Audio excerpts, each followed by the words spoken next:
अब हमको इतनी लीलाएं आती हैं मन में, और कोई आवे प्रकट करें फिर आप इधर उधर देखते मैं भूल जाता हूं। इसलिए कई बार आपने देखा होगा कथा करते करते मैं आंख बंद कर लेता हूं। क्यों? क्योंकि अब भाव कहना तो है लेकिन आप देख रहे हो उधर, तो फिर मन होता है कि अब क्या करें, आंख बंद करके सुना दो। तो दक्षिण में श्री रंगनाथ भगवान की सवारी निकल रही थी एक बार। देखो अवगुण कैसे ठीक होते हैं ये हम बता रहे हैं। तो श्री रंगनाथ भगवान की सवारी निकल रही थी, तभी वहां पर उसी नगर में एक पहलवान रहता था। उस पहलवान का नाम था धनुर्दास। बहुत बड़ा पहलवान, मल्ल पहलवान था, लेकिन उसकी पत्नी में इतनी आसक्ति थी, पत्नी से इतना ज्यादा प्रेम करता था। प्रेम करने तक ठीक होती है बात, पर आसक्ति बहुत बुरी होती है। आसक्ति कैसी होती है? दिन रात बस उसी को देखते रहना, उसके बिना जी नहीं सकते, वो कहीं चले जाए तो विचलित हो जाना, ये आसक्ति है। आसक्ति बुरी होती है। तो पत्नी में बहुत आसक्ति थी। भगवान की सब सवारी लेकर के चल रहे थे, सब लोग जय जयकार कर रहे हैं श्री रंगनाथ भगवान की। इतने में ही वो धनुर्दास सामने से निकल के जा रहा था, पत्नी के साथ जा रहा था। धूप पड़ रही थी तो छत्र लेकर के पत्नी के ऊपर चल रहा था। अच्छा, सीधी छतरी लेकर के चल रहा हो ऐसा नहीं, पत्नी सीधे सीधे चल रही है और वो उल्टा चल रहा था छतरी पकड़ करके पत्नी के आगे छांव करता हुआ। क्यों? क्योंकि चलते फिरते समय भी उसको पत्नी दिखती रहे। उल्टा उल्टा चल रहा है छतरी लेकर के। अब ये देख करके सब भगवान की सवारी तो भूल गए, सब उसी को देखने लगे और सब मजाक करने लगे, वाह भैया ऐसा जोरू का गुलाम पहली बार देखा है, पत्नी के ऊपर छतरी लेकर के चले ये तो ठीक है, लेकिन उल्टा चल रहा है उसके रूप को निहारता हुआ। लेकिन भैया बाकी सब लोग तो हंस रहे थे उस पर, लेकिन भाष्यकार श्री रामानुज स्वामी जी महाराज, आचार्य की दृष्टि जैसी उस पर पड़ी, आचार्य ने मन बना लिया कि इसमें गुण तो है, पर यह गुण संसार में लग चुका है, यही गुण ठाकुर जी में लगाना है बस हमको। क्या गुण है? रूप देखने का, सुंदरता देखने का गुण है। रामानुजाचार्य जी ने ये गुरु का स्वभाव होता है, ये आचार्य का स्वभाव होता है। वो दोष देख करके उसको दोषी समझ के छोड़ता नहीं। जैसे वैद्य, जैसे डॉक्टर के आगे कितना भी रोगी व्यक्ति आ जाए, डॉक्टर उससे घृणा थोड़ी करता है, वैद्य उससे घृणा थोड़ी करता है। बाकी के सब लोग उसको छूने में डरेंगे, बाकी के सब लोग उसके पास जाने में डरेंगे, पर डॉक्टर उसके पास जाएगा, उसका मुंह खोलेगा, कभी कभी जीभ में उंगली भी लगा देता है, सब जगह जहां भी स्पर्श करना है करेगा, क्योंकि वैद्य के अंदर ये बात नहीं आती कि ये कैसा है। ऐसे ही गुरु का स्वभाव होता है। गुरु किसी के दुर्गुण देख करके यदि दूर कर दे तो वो गुरु नहीं होता।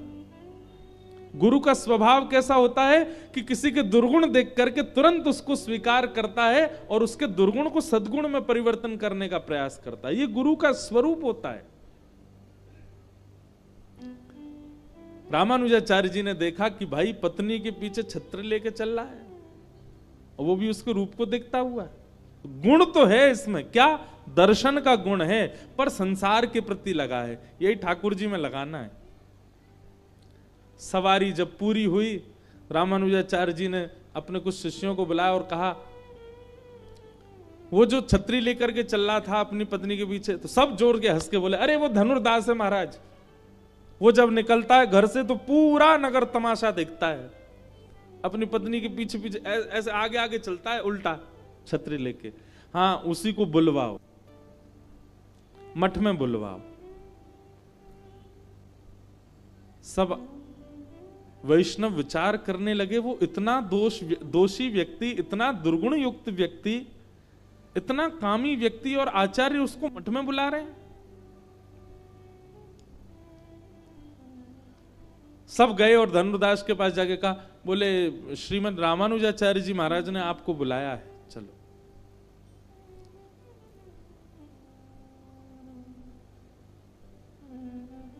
धनुर्दास बड़े भयभीत डरे हुए आए अपने, और आकर के रामानुजाचार्य जी को प्रणाम किया। बोले भगवान आज्ञा, आपने मुझे बुलाया? बोले भैया आज ठाकुर जी की सवारी चल रही थी, तुम उल्टे उल्टे चल रहे थे छतरी लेके अपनी पत्नी के आगे। बोले महाराज मैं क्या बताऊं, उसने तो अपनी पत्नी पुराण प्रारंभ कर दिया। उसके नेत्र ऐसे हैं, उसकी नासिका ऐसी है, उसके कान ऐसे हैं, उसके गाल ऐसे हैं, उसकी मुस्कान ऐसी है, उसके केश कैसे हैं। रामानुजाचार्य जी बैठे बैठे सुनते जा रहे हैं। बोले इतना सुंदर उसका स्वरूप है, मैं सौभाग्यशाली मानता हूं, भगवान ने कृपा करके मुझको इस जन्म में ऐसी पत्नी दे दी। और उसको देखे मुझे लगता है कि मेरा अगला क्षण कहीं अंतिम ना हो, उससे पहले मैं उसको देख लूं, इसलिए मैं हर क्षण उसको देखता हूं। रामानुजाचार्य जी बोले सारे लक्षण भगवत प्राप्ति के हैं, बस संसार में लगे हुए हैं। रामानुजाचार्य जी महाराज बोले अच्छा अगर तुम्हारी पत्नी से ज्यादा सुंदर तुम्हारे सामने कोई आ गया तो? धनुर्दास बोला, बोले मुझे विश्वास है मेरी पत्नी से सुंदर कोई नहीं हो सकता। बोले अगर मैंने उससे सुंदर तुम्हें कुछ दिखा दिया तो? धनुर्दास बोला पहले तो मुझे अनन्य विश्वास है कि होगा ही नहीं, और कदापि यदि मेरी पत्नी से सुंदर कोई आ गया तो मैं जीवन भर के लिए उसका दास बन जाऊंगा। ऐसी निष्ठा हमारी भी नहीं होती। भगवान निष्ठा हो तो ऐसी हो जैसी धनुर्दास की। भगवान से सुंदर कोई और दिख जाए तो धनुर्दास पहले ही कह रहा है कि मेरी पत्नी से सुंदर कोई होगा ही नहीं, पहला विश्वास मेरा यही है। ऐसा ही होना चाहिए निष्ठावान को। हमारी निष्ठा कैसी? मंगलवार मंगलवार हनुमान जी को पूछते जा रहे हैं, एक आध 2 महीना बाद ही अगर हमारे व्यापार में थोड़ी कटौती हो जाए, लॉस हो जाए, तो किसी के कहने पर बदल देते हैं हनुमान जी को। बोले अब हनुमान जी तुम तो औरों से पूजवा, हम तो अब उनको पूजेंगे। उनको पूजने से हमारी निष्ठा तो ऐसी है। पर रामानुजाचार्य जी ने देख लिया दर्शन भी प्रधान है इसका, निष्ठा भी प्रधान है, विश्वास भी प्रधान है, बस संसार से हटा के ठाकुर जी में करना है। रामानुजाचार्य जी बोले तुम्हारी पत्नी से सुंदर हम तुमको कुछ दिखाते हैं, चलो। और लेकर के गए, और श्री रंगनाथ भगवान का दर्शन तो वो रोज ही करता था, दर्शन तो वो नित्य करता था। धनुर्दास को ले गए रंगनाथ भगवान के सामने, और रामानुजाचार्य जी ने जाकर कहा हे नाथ अब आप इसको प्रत्यक्ष दर्शन करा दीजिए अपना। आचार्य का कहना तो ठाकुर जी मान ही जाते हैं। इतने में ही पाषाण के रूप में विराजमान श्री रंगनाथ भगवान सचल शंख चक्र गदा पद्म धारण करके उसके सामने प्रकट हो गए, और प्रकट होकर के उसको दर्शन करा दिया। जैसे ही दर्शन किया, कंदर्प दर्प सुंदरताओं को भी अपने सामने लजाने वाले स्वरूप को जब ठाकुर जी ने प्रकट किया, धनुर्दास सदा के लिए ठाकुर जी के रूप का चकोर बन गया। कैसे सुंदर नेत्र, कैसी सुंदर नासिका, कैसे सुंदर कर्ण, कैसे सुंदर हाथ, कैसे सुंदर चरण, सर्वांगीण अंग का दर्शन करके आज धनुर्दास ने रामानुजाचार्य जी को वंदन किया। बोले भगवान मेरे नेत्र सदा व्याकुल रहते थे सुंदरता देखने के लिए, लेकिन आज वो देखा है कि अब इसके बाद और कुछ नहीं देखना। रामानुजाचार्य जी बोले देखो हम ये नहीं चाहते कि तुम पत्नी वत्नी छोड़ दो, लेकिन अब बताओ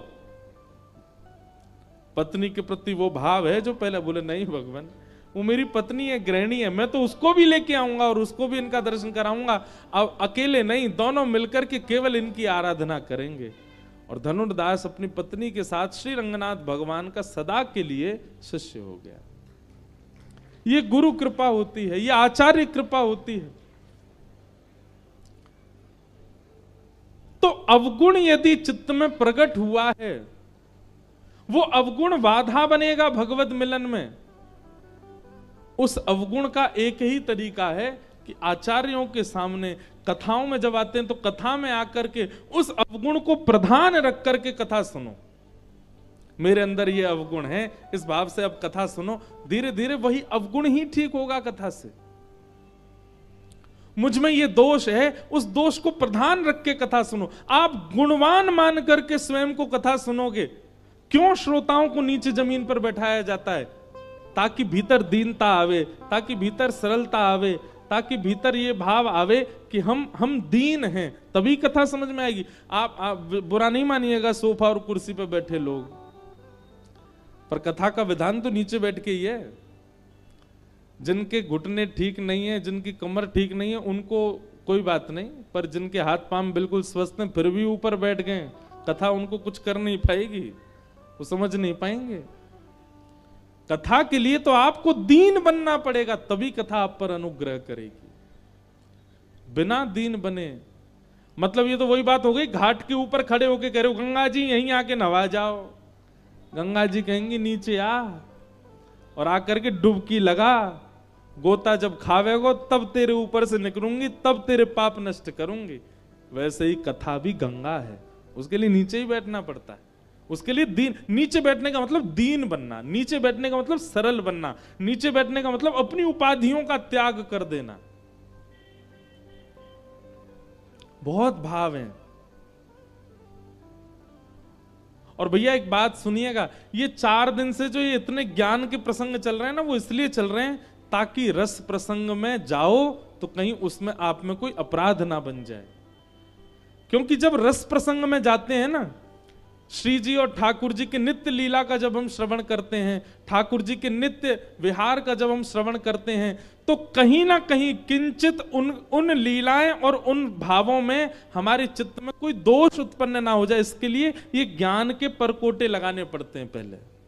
उसके लिए चित्त की शुद्धि आवश्यक है।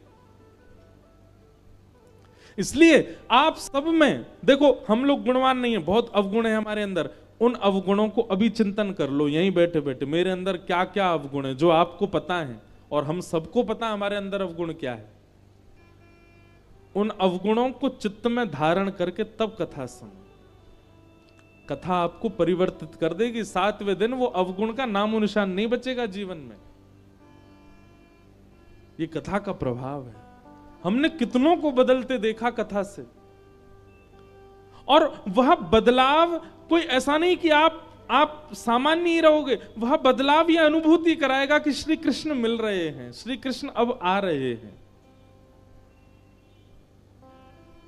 भीष्म पितामह ने आज वही किया, अपने प्राण त्यागने से पूर्व भगवान से कह रहे हैं कि हे नाथ, मैं जीते जी जो नहीं कर पाया, कम से कम जाने से पहले वो करना चाहता हूं। इसी के लिए मैंने अभी तक अपने प्राण बचा के रखे, मेरे रोम रोम में बाण लगे हैं। मैं चाहता तो मर जाता, इतनी पीड़ा नहीं सहता, पर इतनी पीड़ा मैं केवल इसलिए सह रहा था, मुझे अंतिम एक काम करना है जो अधूरा रह गया था, कि अपनी मति आपके चरणों में अर्पित करनी है।